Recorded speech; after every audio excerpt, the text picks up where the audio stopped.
ప్రపంచం భయపడుతున్న హెచ్ఎంపివి వైరస్తో. భారత్కు చేరిన హెచ్ఎంపివి వైరస్ అయితే ఆంధ్రప్రదేశ్లో మాత్రం లేదు. బెంగళూరులో 2, కలకత్తాలో 2.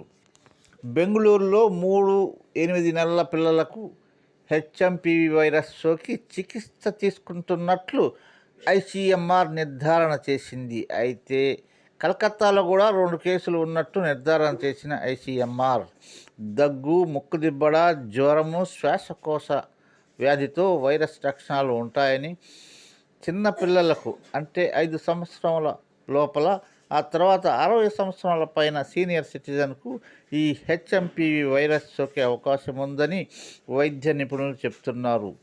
ఇప్పటికే జపాన్లో బలంగా వ్యాపించి చైనా, మలేషియాలో విజృంభిస్తుందని తెలుస్తుంది. అలర్ట్ అయిన భారతదేశం.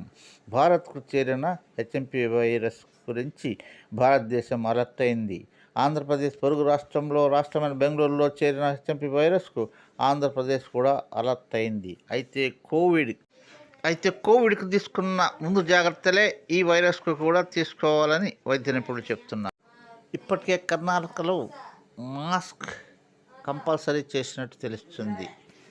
ముందు జాగ్రత్త చర్యలతో నివారించవచ్చని, అంతగా భయపడాల్సిన అవసరం లేదని వైద్యులు చెప్తున్నారు. ఈ వైరస్ సోకిన 6 రోజుల తర్వాత బయటపడుతుందని వైద్య నిపుణులు చెప్తున్నారు. ప్లీజ్ సబ్స్క్రైబ్ చేసుకొని ఒక లైక్ కొట్టి బెల్ ఐకాన్ నొక్కండి. పిల్లలను మొబైల్ నుండి దూరంగా ఉంచండి ప్లీజ్.